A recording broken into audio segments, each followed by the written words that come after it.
Hey guys, it's me, Pokemon Bear HD, and today we are continuing exactly where we left off, where we just got a new member, Invisible, the Goldeen, which is at level 15 with the Super Rod. We caught it, and it's got Peck and Tail Whip, so we're gonna have to switch train it. But we have obviously our full potential at level 38 with Bubble Beam, Body Slam, Bite, and Dragon Rage. And we have our Bubbles, the Blastoise, at level 38 with Water Gun, Ice Beam, and Dig and Bite. So we will continue on, and I've been kind of dodging some trainers, but now that we have something to train, I would like to definitely hit some of these trainers up. Which, I see. You are a woman of culture and also have a Goldeen. But since mine is not really a fighting Goldeen right now, we're just gonna have to not go Goldeen versus Goldeen.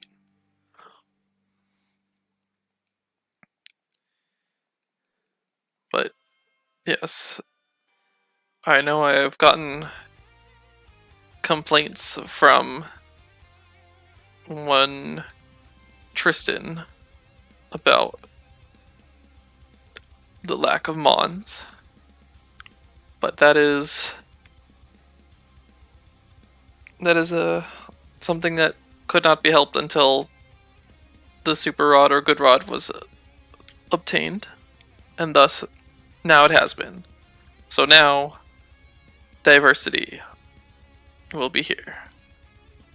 So now this is where maybe it'll get a little more interesting, since I would say that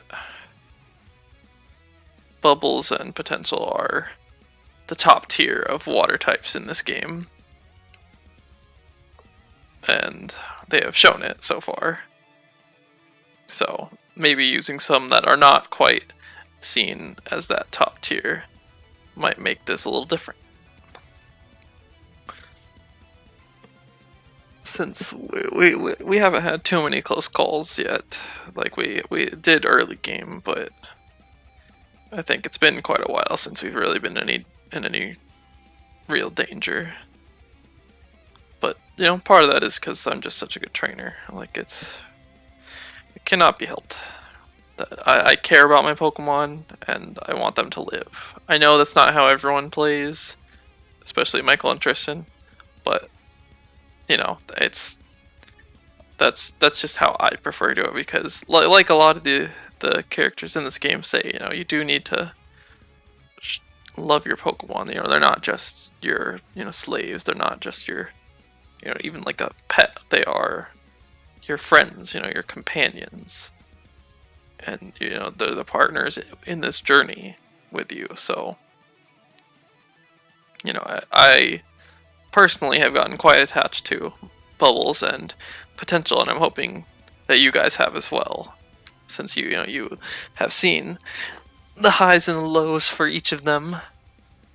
But they, you know, obviously now have proven their worth, as I like to say, and there will be obviously a time for every other Pokemon that lands on the squad to prove their worth. And definitely show, you know, that they are a valuable member that I cannot, you know, I couldn't imagine going on the, you know, without kind of thing, like the showing their value to me, and that, oh, you know, they need to be on my squad. They need to be, you know, showing out in this journey. So I look forward to seeing the capabilities of the other Mons, since I think by this point we are all very, very aware of Bubbles and Potential being the absolute monsters that they have been, and the absolute champs for beating both an electric and a grass gym back to back. So I have to say that I am very pleased so far with how the journey has gone. You know, obviously not losing any mons so far, I would say is good, since we had such little access. It could have been honestly catastrophic and pretty much game ending. Ooh, that was a crit and parallel. Wow. Okay.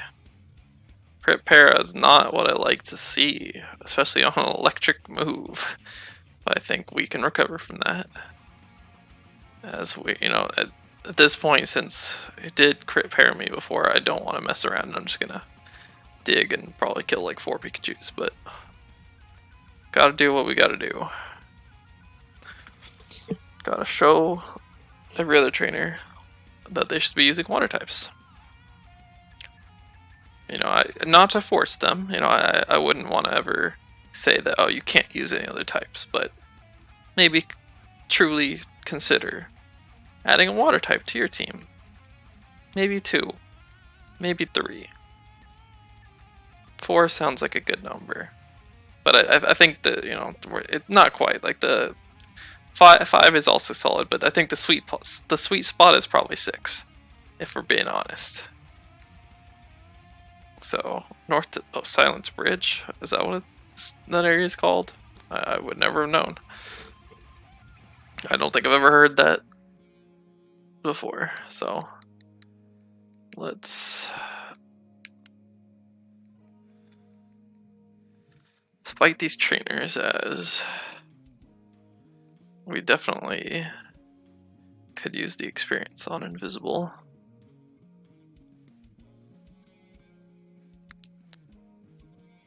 So that's the only thing, though. I think we're going to be in an awkward stage of, we're going to have, you know, mons that are higher level and mons that are lower, but nothing that's like on par, which is, you know, at least the way I usually play. So I think that'll be interesting dynamic, because at least if I'm doing it this way, like I am like the way I am right now, you know, I'm giving them an extra turn. Like if they can beat me with that extra turn, you know, kudos to them. But I'm, you know, handicapping myself in that regard. Oh my god, I got predicted. I'm getting okay. I think I'm sensing a trend.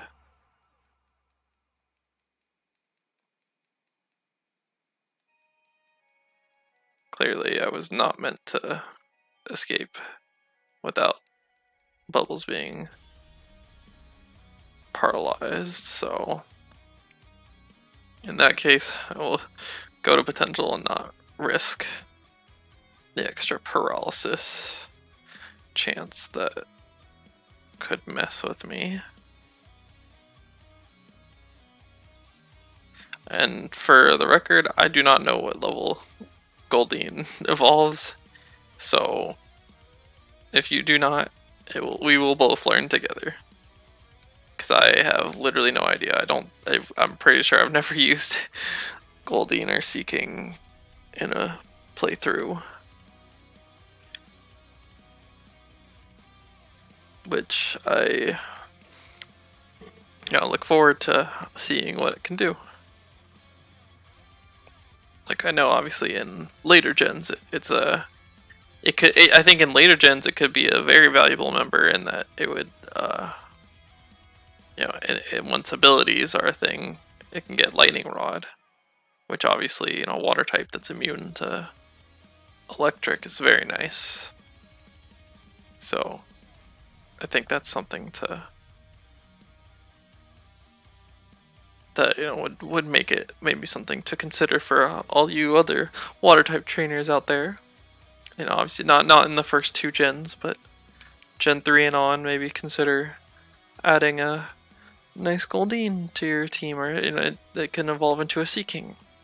I know it gets Waterfall by level up, which is like one of the few mons.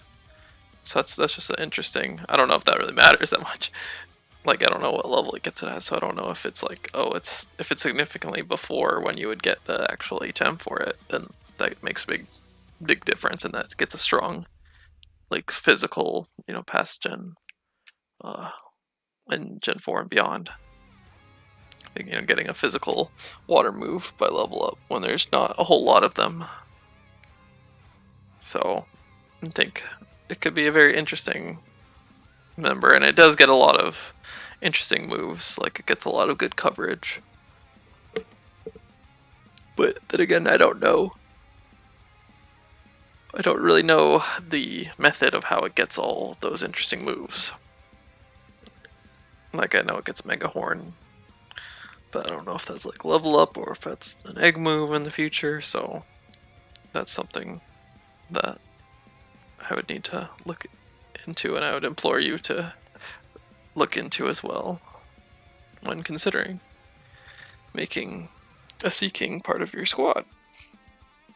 But I think Sea King looks cool. I mean, like to me, it's like it's a good representation of, you know, just a more or less, you know, basic fish. You know, it's not anything crazy, but it's, you know, very clearly a fish, and it's got a cool horn, giving it those interesting, you know, characteristics that can make it stand out to other, you know, the more basic fish Pokemon.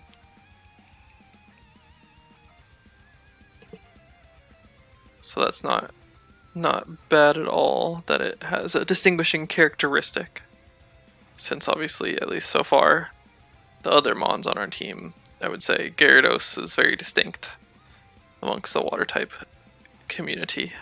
And then Bubbles, there are later turtles, but I think Bubbles, almost by virtue of just being a starter, and then also the, you know, that separates it, as well as the, you know, the freaking cannons that it has on its shoulders. Like, that's very, very unique. So that's definitely a way that it makes, you know, some Pokemon more, you know, memorable. Like, speaking of, like, the, you know, Pidgeot is, you know, seems to be, you know, the basic bird line.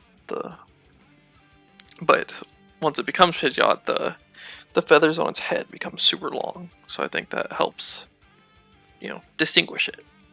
So I like that about Pokemon, and that, like, a lot of the ones that maybe look more basic have those, that, you know, that one maybe distinguishing characteristic that separates it from other similar Pokemon. Because not all Pokemon can be super eccentric, I would say. So I think that's a smart way to do things. Because if everything's special, nothing's special. So nice balance, you know, to have perspective is nice.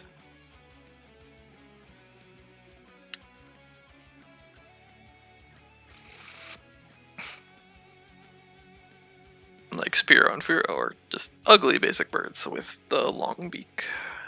At least for Fearow. At least in my opinion, ugly. I guess I probably should explain that part first.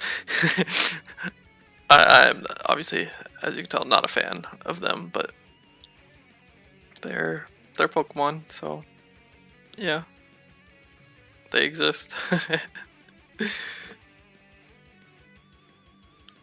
And I guess, and every bird keeper has to have them, along with the bajillion Pidgeys, because they're the two basic birds, so of course they have them. Whereas the other one that they're, you know, gonna usually have, like Doduo, Dodrio, I would say are definitely a lot more unique. And so again, you know, good contrast there.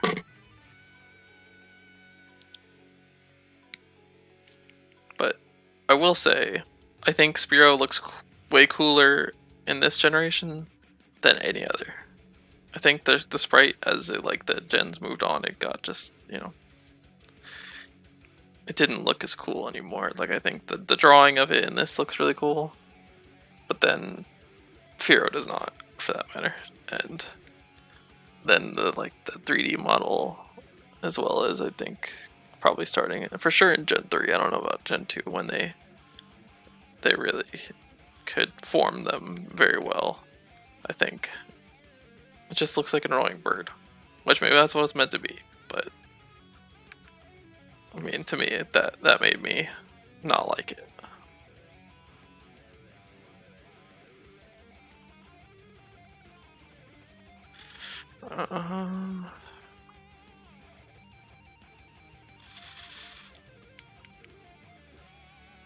I mean, that's not wrong statement. TMs are great, and obviously, Pokemon realized they're so great that they decided that you shouldn't be limited in how many TMs you get to use.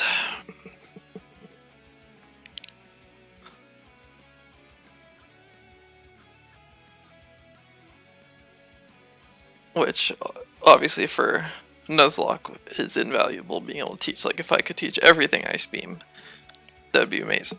But I also like that in that it's more challenging that you have to, choose one Pokemon that you think will best utilize that, very valuable move. So I'm not, I get why they wanted to make it, more than single use, and I don't mind it, obviously. Like, it helps a lot, but I also like, revisiting the games where that's not the case, and then having that added challenge.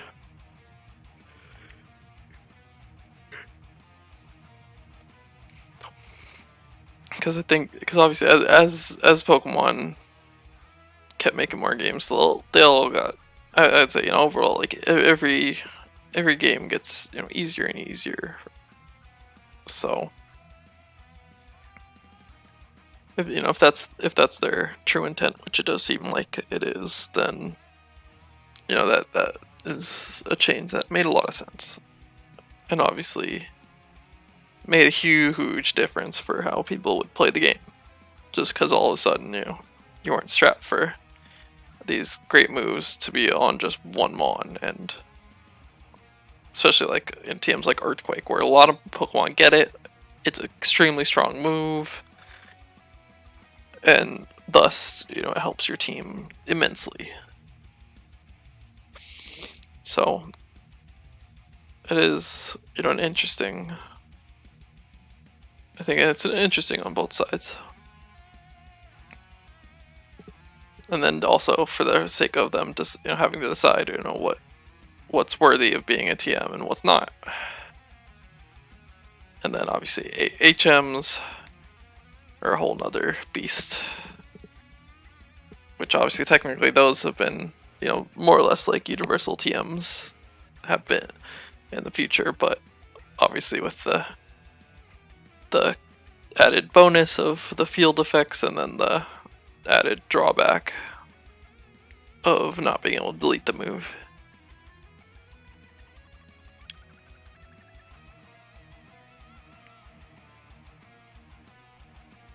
Which I think it was interesting that in Sun and Moon, when they finally got rid of I'm not a fan of Firo. When they finally got rid of having to use HMs, I think they made like Surf and Fly. I want to say they made them TMs, which is just an interesting idea to keep them in a similar fashion, but obviously you had like the ride pager or whatever, it's for the ride mons to be able to do all the HM functionality.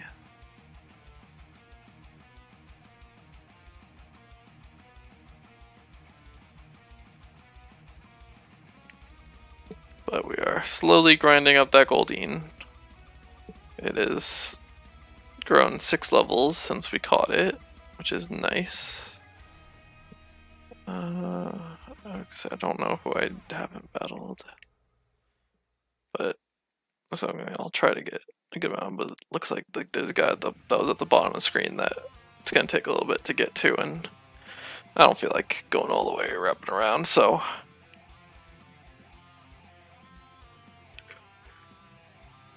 I swear, once that screen went like black, I was like, oh yeah, it's poisoning me, like 100%. Could feel it. Could feel it in my jellies.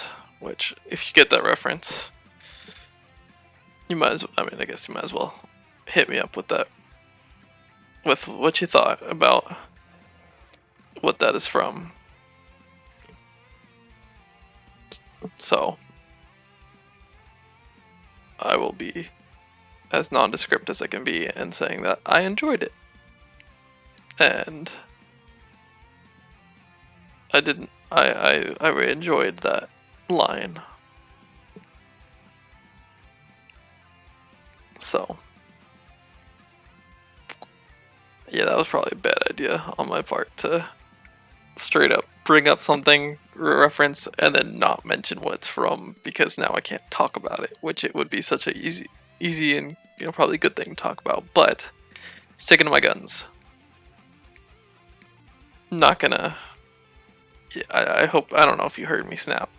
Like, I don't know what this mic picks up, but as I said, sticking to my guns, I snapped and did a finger gun. So I'm that guy. But I'm gonna keep on going and progressing. I don't feel like reaching that guy.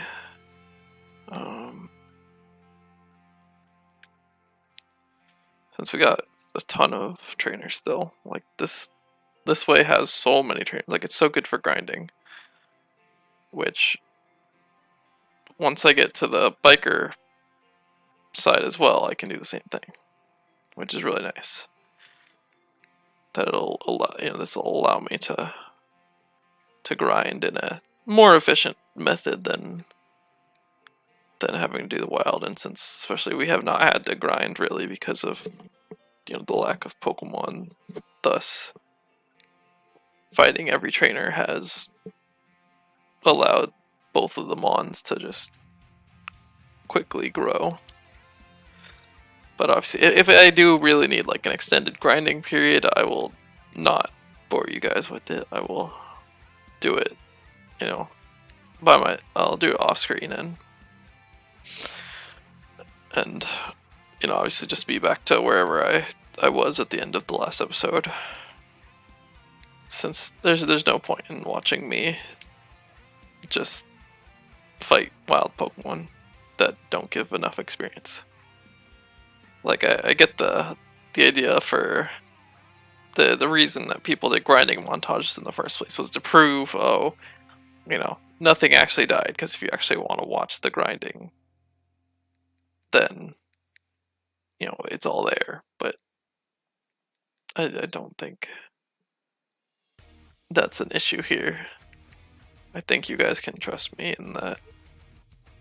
At least so far, you've literally seen every little thing I've done on this has been recorded, so and I don't see a reason why I would want to hide anything, since I don't have to share this anyway. So like, if I'm sharing it, why would I bother hiding? Like, if something died in grinding or whatever, like, no point in doing that.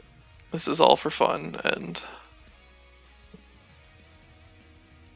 I am sharing this because I had been told that this was something that was wanted to be watched by a friend, so no reason to bore you to tears with just me literally fighting wild Pokemon. But I want to say we're on the next route, but I'm not sure, but we don't have access to the water, which is unfortunate, because the water is where we get our sustenance, pretty much. It's our lifeblood. And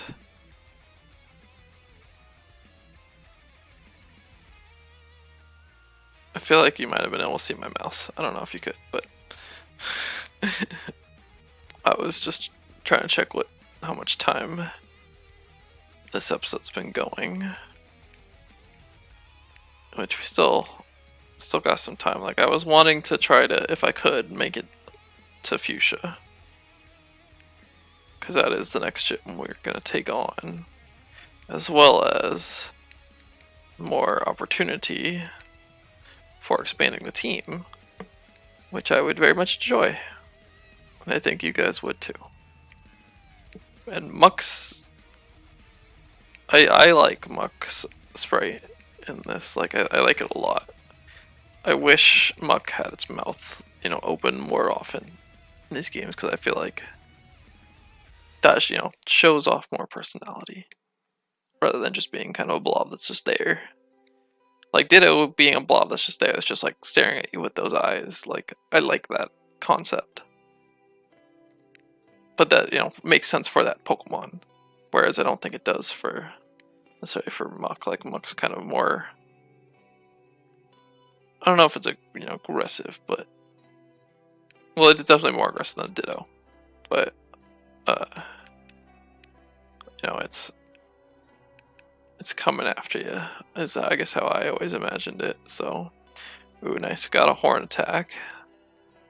So now we have Peck and horn attack for attacking moves on the Goldeen, which is quite nice. I see the trainer, but let me. Okay, wow. Okay, there's more trainers here. I just honestly I need to first discover if there's any water for me to use, which there's just not. So since we're getting closer to half an hour, I'm just gonna get to Fuchsia as quick as I can.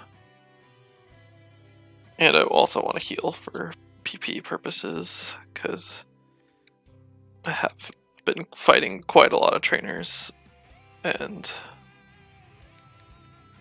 I have not been able to heal. Thus, I do need to do that.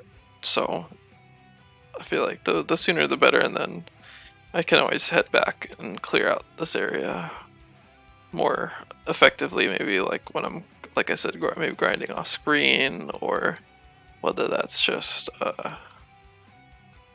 something I still do on screen, but try to get it done quickly. And we're so close. But obviously this grass is not helpful on this route, so it looks like we might not get another encounter in this episode, but we definitely will soon enough. We will add more friends, since I apologize, but I am antisocial and thus I do not have many friends on this journey so far.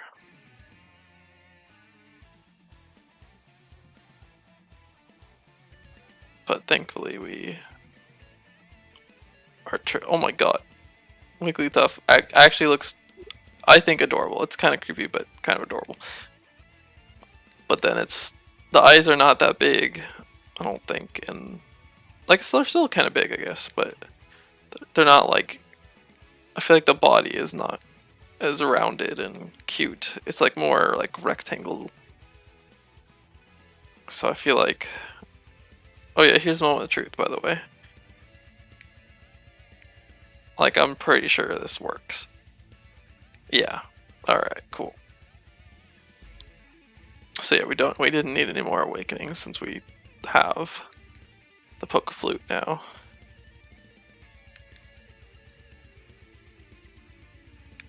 So we're gonna continue. I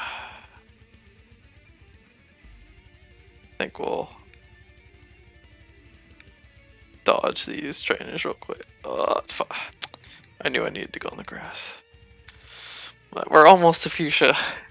It's such a long journey this way. Like, I think it's I'm much more used to going the other way, and it definitely does not feel this long going from Celadon. And I mean that makes sense, since it's like multiple routes going this way, whereas I think it's technically only like one or two going on the bicycle road, and also you're on a bike, so you do go faster. That is something definitely to consider. So obviously you can go either way, but this way definitely has a lot more trainers. And thankfully for us, it had the Super Rod, which it was really thankful because I didn't know it was there. To be perfectly honest, I knew the gold. I remembered that the good rod was in Fuchsia, but that's about it. So thankfully, though, we did go this way, and it was, I guess, more thanks to my blunder of not knowing where the Silph Scope was, or I guess not really completing the rocket hideout correctly. Speaking of ditto.